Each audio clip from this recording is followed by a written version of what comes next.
You are a cognitive coach, an advocate, a speaker, and a writer, but also you're a mother.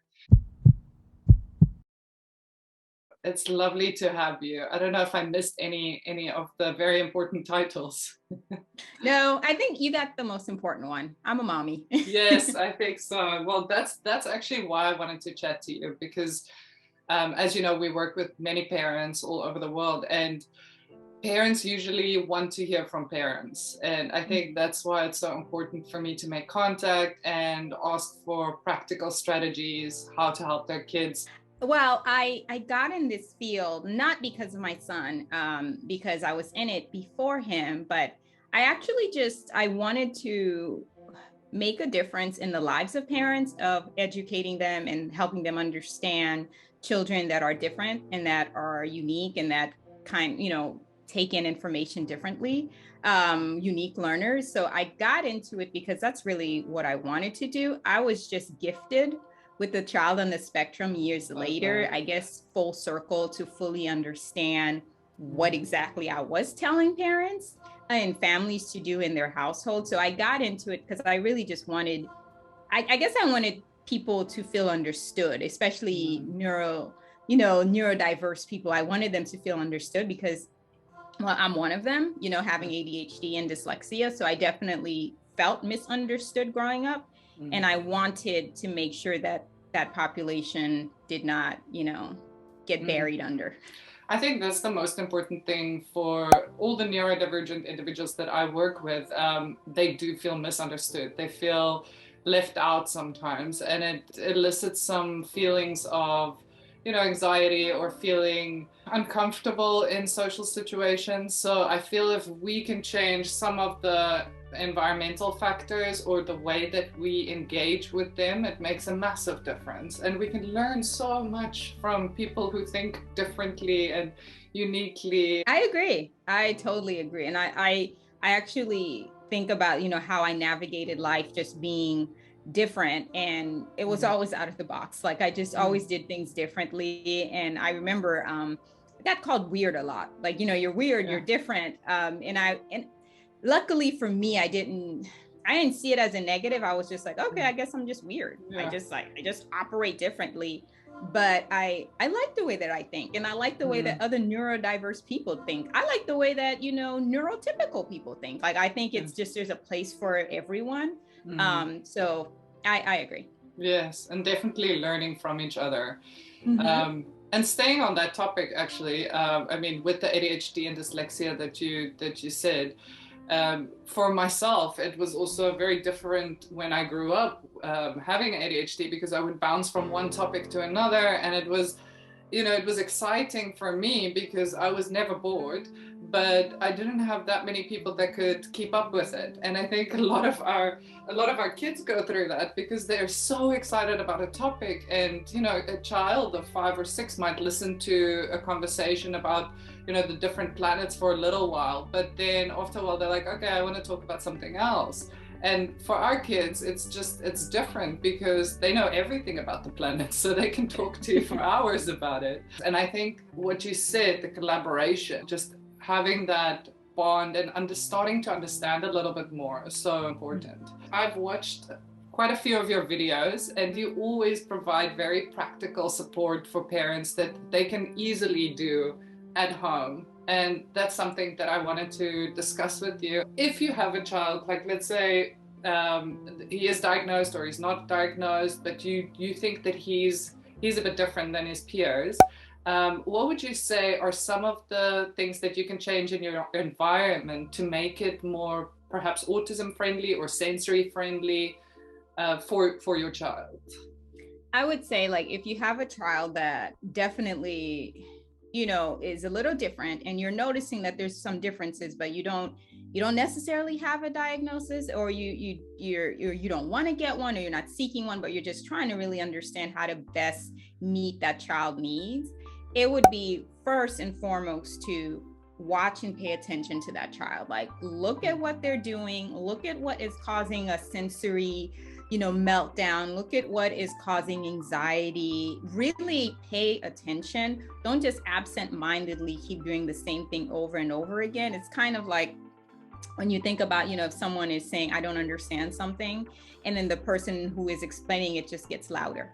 They didn't change the explanation. Or you're going to a different country and somebody is just saying the same thing in Portuguese over and over, and I'm like, I still don't get it.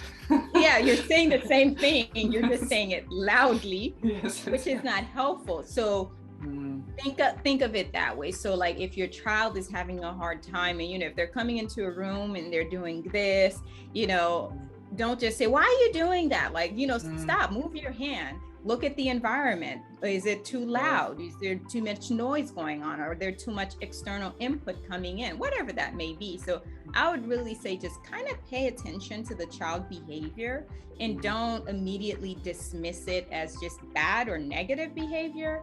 But like I always say, it's a communication. They're trying to communicate something, and really listen. And once you listen, you'll hear what that child is saying. And listening is not the child saying, I don't like loud noises.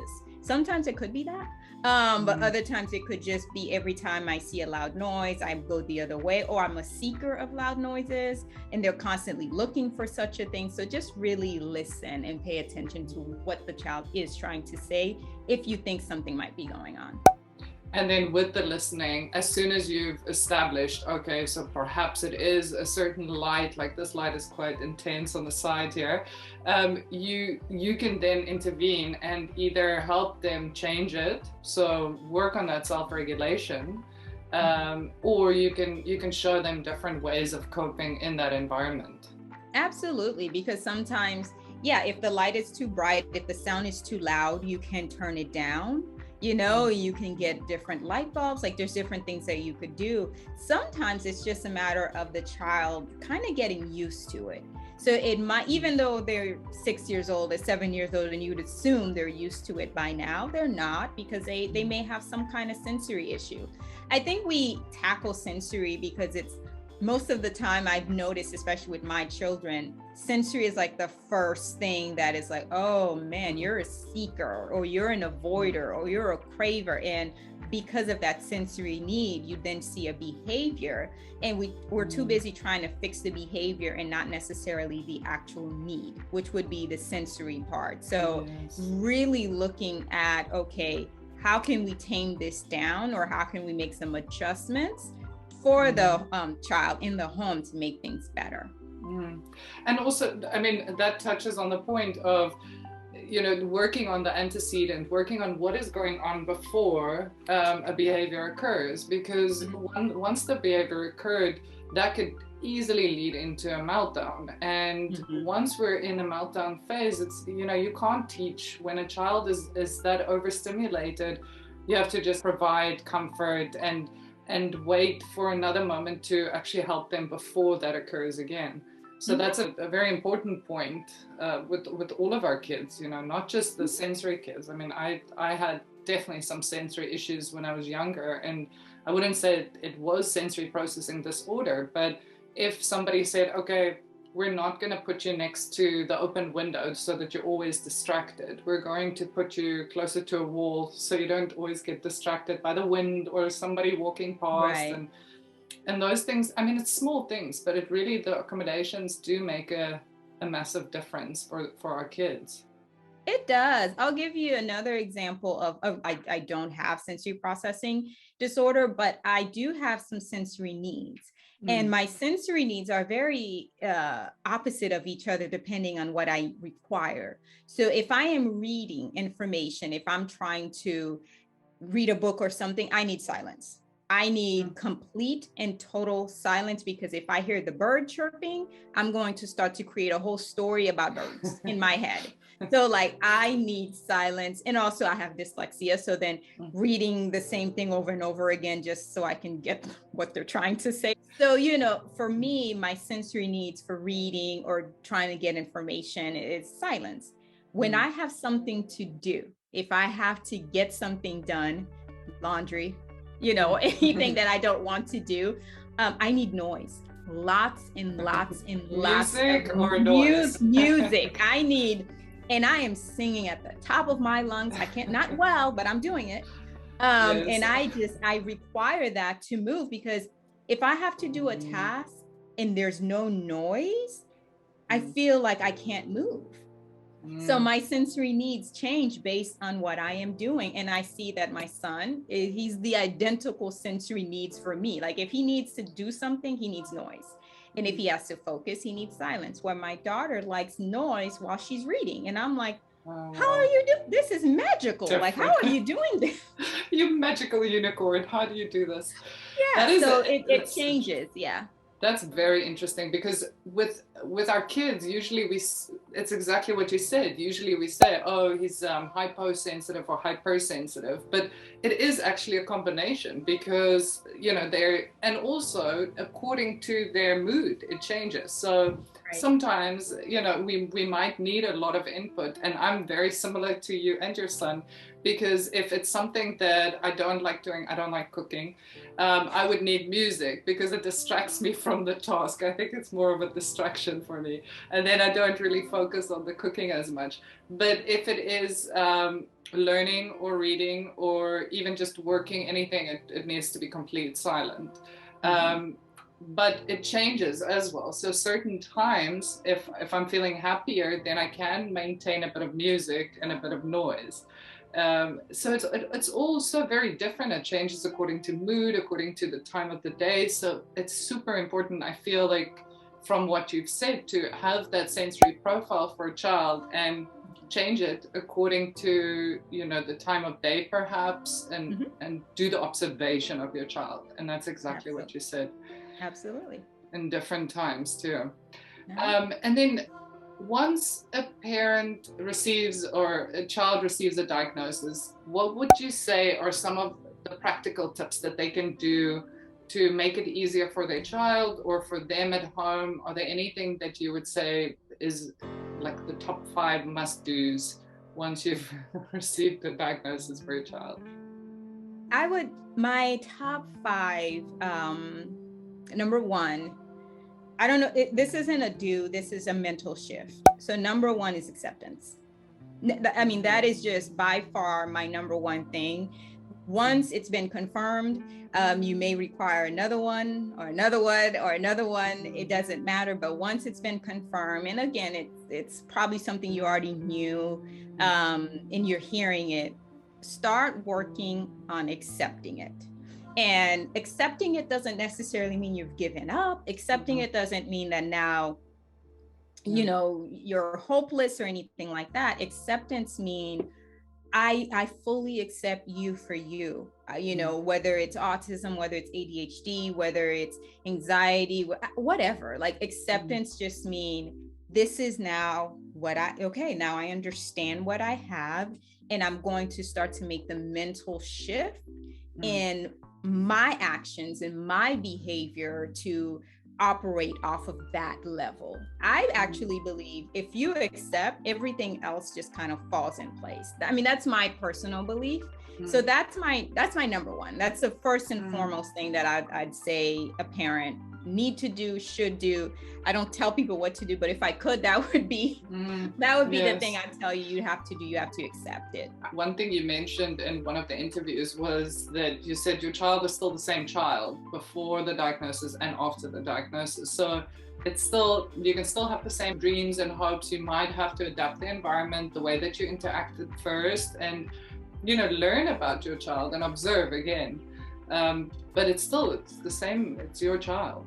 It's the same kid. It's the same kid. It's just like you said, the adaptability to what life could look like is going to be different versus what you thought. So the acceptance piece. The second thing for me, I'm a big believer in early intervention. And I believe in early intervention. And I think early intervention is one of the most proactive things that you can do for your child. And this is your number 1, acceptance is for you, right? The acceptance piece is what can you do, mental health, what can I, you know, put in place? Number 2, the intervention is for your child, because putting a child in speech or OT, they're not going to be mad about it, you know, like, oh man, you put me in speech and now I understand language and can communicate better, you know? And if it's not for them, it's not for them. But I think not even entertaining that idea or waiting, you know, intervention can happen at any point. You know, you can have speech therapy at 13 if you want, but it's going to hit different if it's at 5, you know, like giving that child that baseline to know, you know, how language is and how to build on communication skills. So intervention, you know, would be my second go-to, because I believe in it. I think there's science behind it, there's research behind early intervention. And I know there's a lot of different controversies of what therapies people do and won't do. You don't have to do all of them. You know, you don't have to do 2 of them. I would say pick something that you're most comfortable with. The first intervention that we did was OT. We loved it.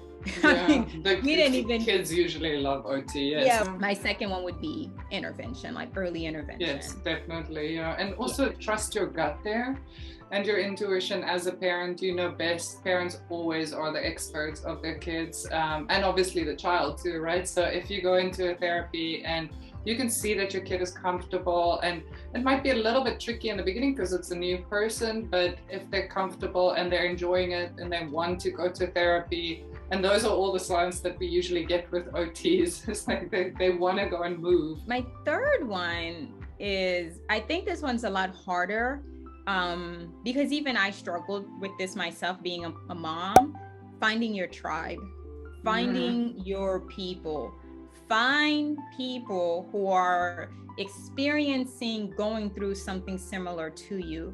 Initially, finding my tribe was, let me go find all the autistic moms of the world. That was my initial find your tribe. And that was weirdly hard. It was difficult because, because it's a spectrum, that, children didn't necessarily resemble what my kid was going through or doing. And my child could do certain things that other children weren't doing, and other children were doing things that my kid couldn't do. So finding my tribe, I couldn't necessarily find it just within the autism community.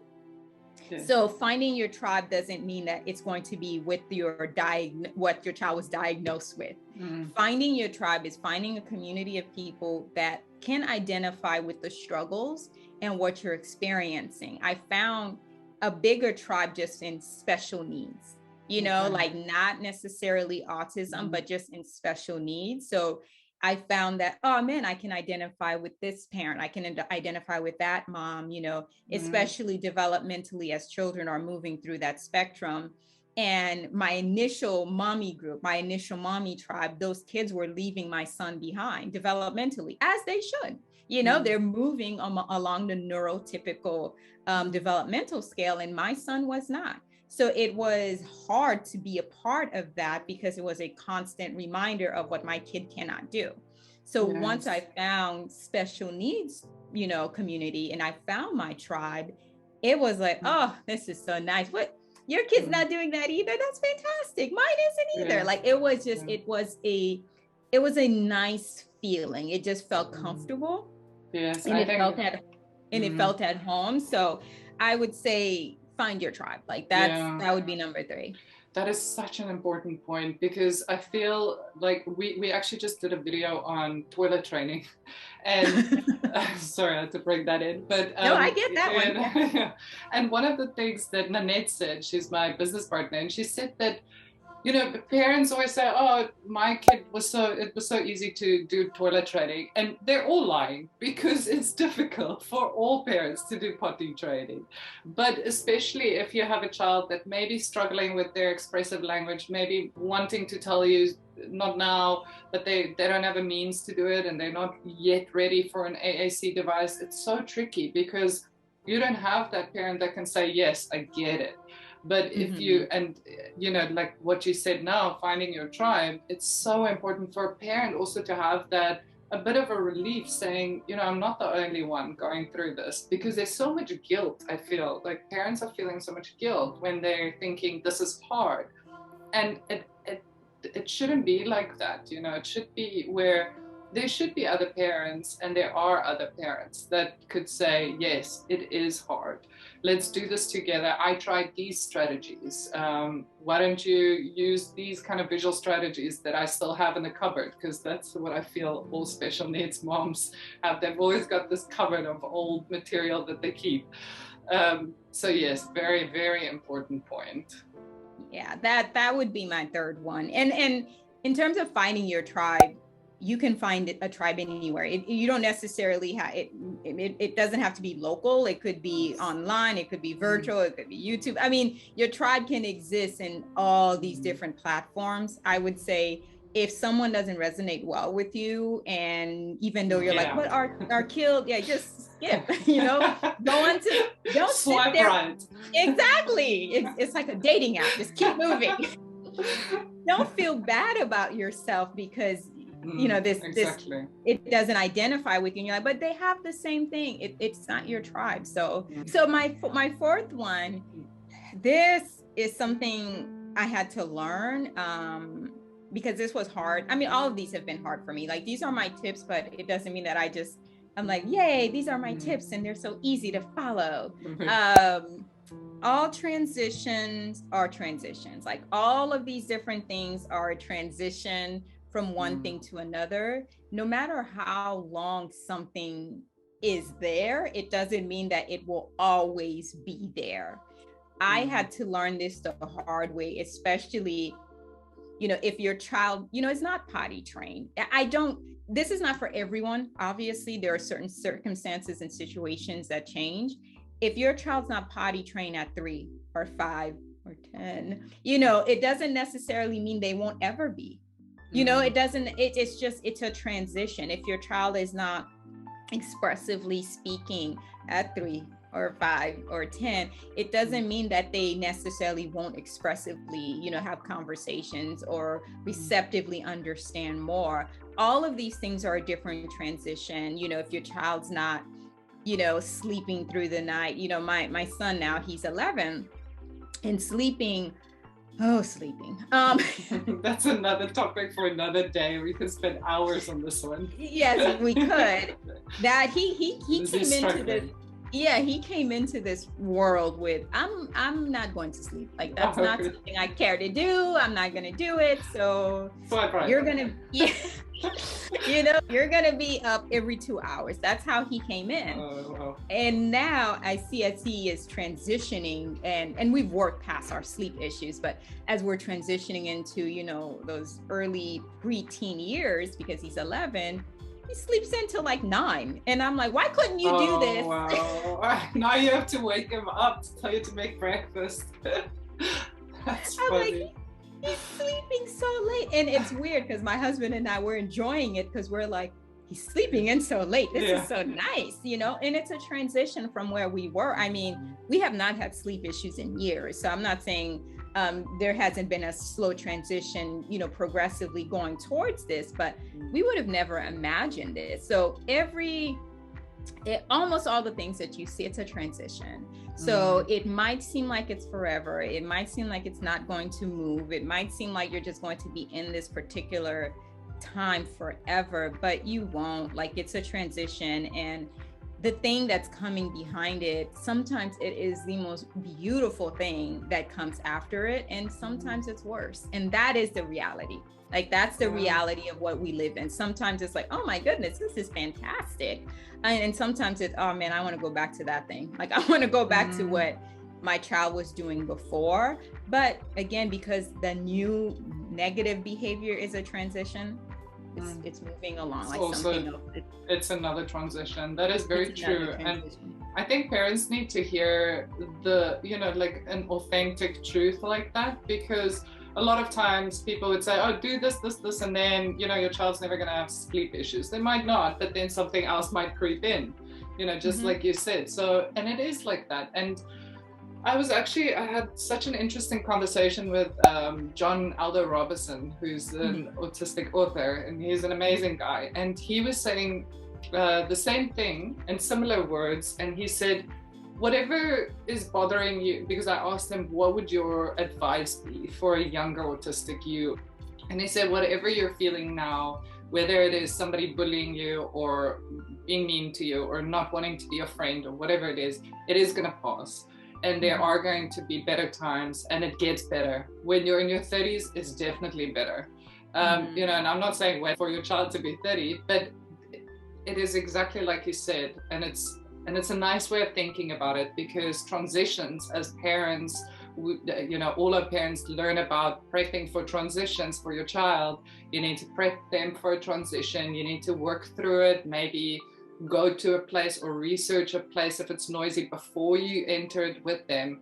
And just like that, we need to bring it back to ourselves and say, okay, well, it is a transition for us as well. So even if it is for them not speaking right now, maybe they are going to speak later or in a different manner. That doesn't mean that one is better than the other, but just saying that things are going to be better. It might take a dip, but as a parent, there's always a transition to a different stage. And I think that's sorry that I'm stopping at this point for so long, but just because I've been in this field for nearly 16 years now, I've seen my kids grow up. I say my kids, but the kids that I worked with when they were 2-3 years old, and now they're 16, 17, 18 years old. And when they were 2 or 3, the parents would say, I just want them to speak. And then, when they're 4 or 5, it's like, okay, they're speaking, or they're using an AAC device. They're speaking an American accent, Carla, why? And I'm like, well, I did study in America. But and then after that, it's, we're transitioning to school years, and that's an era at itself. And then after that, it might be something else. It might be making friends or having relationships, and it is all these little milestones. But it's also the things that you'll remember for the longest period of your life. When you're older, and you think, oh, do you remember that time that we did sleep training for a year? And your child can actually even probably have a conversation with you about it and say, yo, that sucked.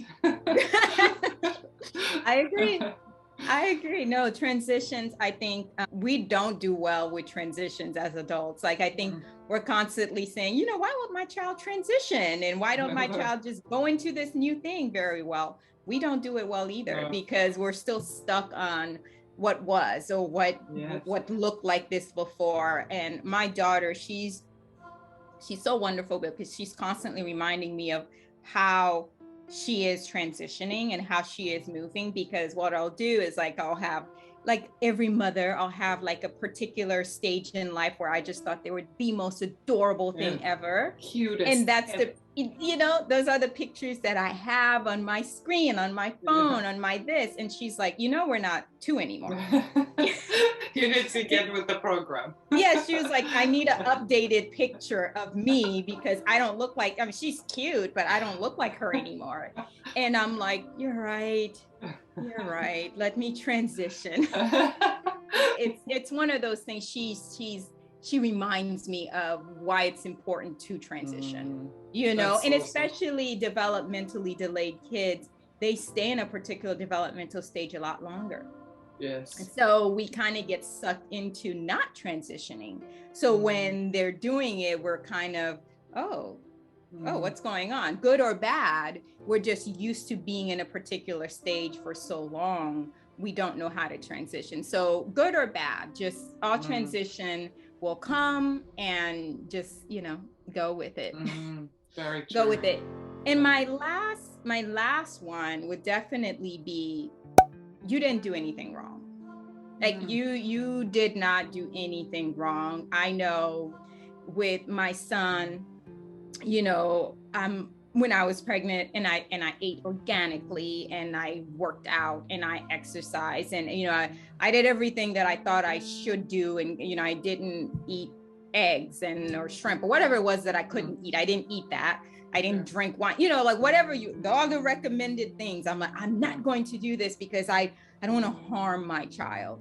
And it's not a death sentence, it's not a punishment either. So when you punish yourself and you're just like, I should have, maybe I did this, maybe I could have done that, you're punishing yourself. So you didn't do anything wrong. The child you have is the child you're supposed to have. You may not feel that way now, depending on where you're at. Or even if you're a late diagnosed person, like if your child was diagnosed at 13 instead of 3, if your child was diagnosed in their teen years and you're thinking, I wasted so much time. why didn't I see it before? Why didn't I know? I could have done this, and now I'm so far behind.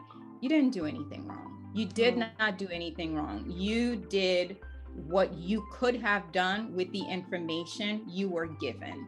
And if you were given information earlier, let's say you were given something at 3 and you decided not to act on it until the child was 13. I know I just said, early intervention is my thing, but if you decided to act on it at 13, then that's when you were ready. Because early intervention, if the parent is not ready and the parent is not willing to put in all the work that these therapists are going to tell you to do, it's not really early intervention. Exactly. So you have to give yourself the break of, you didn't do anything wrong. Wherever you're at, that's where you're at. Wherever you're at on this journey, that's just where you're at. Give yourself a break, cut yourself some slack. You didn't do anything wrong. And such an important point again, because also just the word journey, it's a journey. So together with that, it's the guilt needs to go, but there also needs to be a bit more space for parents to take the time to take off and just be a mom, or just be a partner, or just be a friend, or just have a friend, and go on dates with their significant other if they have one, or go and see friends, or go on a holiday. We have an amazing mom that we work with in South Africa, and she phoned me and she said, I feel guilty, I want to take a weekend off. I'm like, no. Wait, stop. We're going to get you more than a weekend off. You need to get out. You need to go and take that break, because when you're feeling more relaxed and calm, your child feels it as well, and you've got more patience. Definitely, it's not your fault. Also, it's your child is amazing, and you'll be able to see past the diagnoses, I feel, as soon as you've accepted the diagnosis. So I think those are 5 very powerful points for parents to look at. Thank you. Sometimes it is tricky for an ADHD wired brain to stay on track or complete a task. Is there anything, and I know a lot of our kids also have comorbidity with ADHD, or they have very similar characteristics, some of our autistic kids.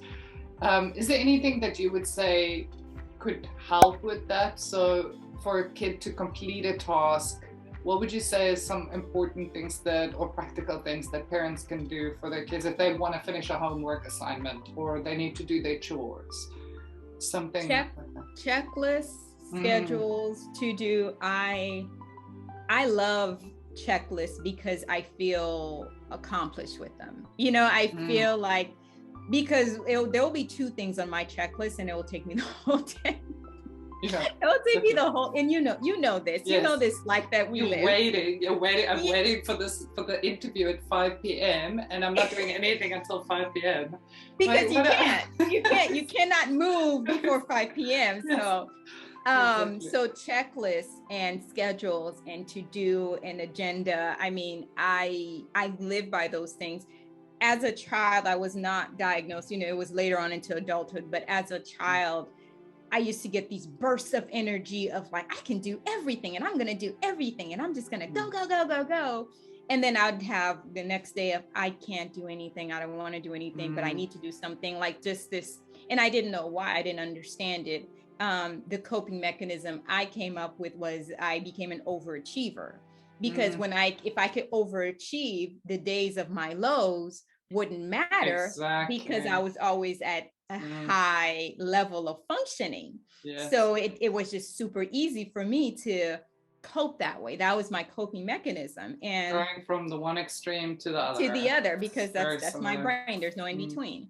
So I now understand why I did that. I fully get why I did that. And as an adult, that's something that I actively am working on and still work on, of not overachieving and just pacing myself and doing to-do lists and checklists and doing the things, and also honor my body when it's low, when I just can't do it, honor that as well. But definitely checklists, schedules, there's just such a pride that comes from being able to say, I did this, especially coming from a kid You know, like my daughter have a checklist, my son has a checklist, and they're independent in terms of they wake up, they know what they need to do, you know, and they get it done. My son is the overdoer. He does it all within 10 minutes.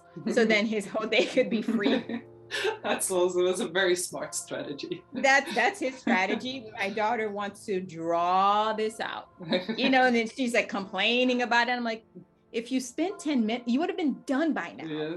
But I see, you know, they're different, and I allow them to be uniquely them. You know, I allow them to do that. So definitely checklists, schedules, agenda, put it on your phone, put it on a book, put it whatever, just put it somewhere to keep you on task. And we all work with checklists, really, with calendars, digital calendars. I really like what you said in one of the Parenting Today videos, where you said you've got a responsibility jar, and they've got all those responsibilities. Tell me about it again, please.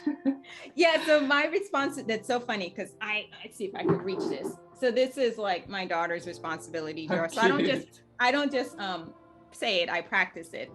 But what's in this responsibility jars is the things that needs to be done and have to be done for the day, especially during the weekends for us, when there's no school structure to kind of keep us to what to do. And you pull something out, and that's your responsibility, and you do it. And by the end of the day, your to-do should be less than your done. And you pull one out, so you take it out the to-do, and then you put it in the done. You take it out the to-do and you put it in your done. And usually it's not typically this full. This is our weekend responsibility jar, but it's basically, you can do it as slow as you want to, or you can do it as fast. That my son, quickly. Let me get all my, let me get it out the way. But there's a sense of pride that you feel about, you know, hey, I got this thing done. And also you take out the parent nagging and micromanaging of, did you do this? Did you make your bed? Did you brush your teeth? Did you put on deodorant? Did you, which kind of chips away at the parent-child relationship if you're constantly micromanaging this kid or this individual. So definitely the responsibility jar it's like, here you go, but it also helps with kids with executive function issues that may not be able to execute tasks without being told, but don't want to be told.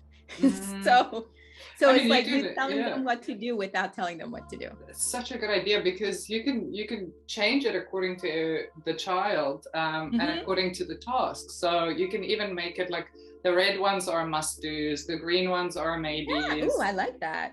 I was thinking about something else when you were speaking now. You can do it even for the executive functioning kids. If you have like different numbers, and they can choose the number so that they can actually complete the activity according to the that. Yeah. And my one question is, though, does it work with partners, with significant others? Can they also? No.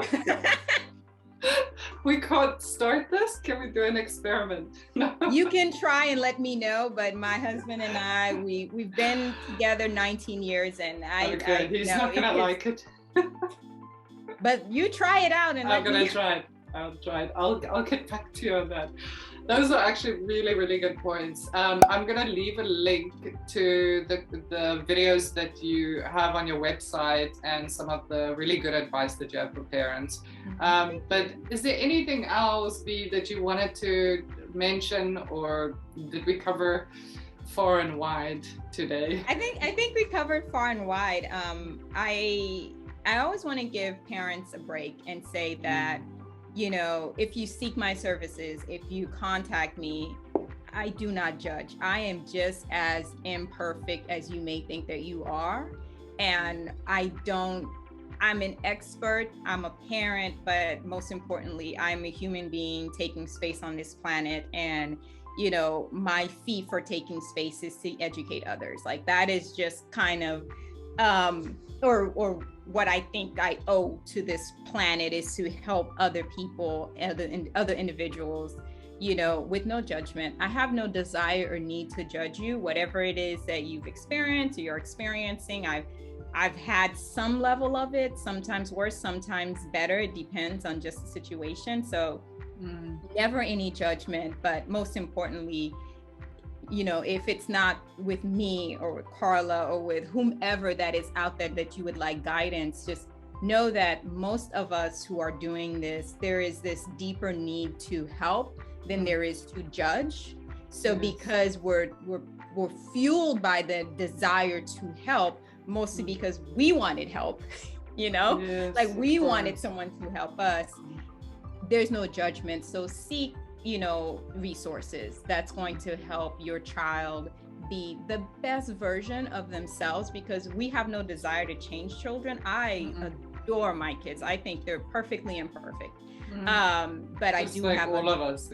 Yes, I do have a deep desire to help them. So that would be my, you know, if you're thinking about, if you're watching this video and you're contemplating, should I seek help or not, or should I, you know, hire a parent coach or not, or whatever it may be, that would be my, you know, we're not judging. Most of us, at least, we're not judging. Yes, exactly. Find your tribe. Find your tribe or swipe. I love this. I don't even know if it's swipe left or right. We just need to get I don't know either, but we'll figure it out. We got this. Anyways, thank you so much for your time. I really enjoyed this chat. But now hopefully we can chat soon about another topic. I feel like there are plenty that we can cover. I agree.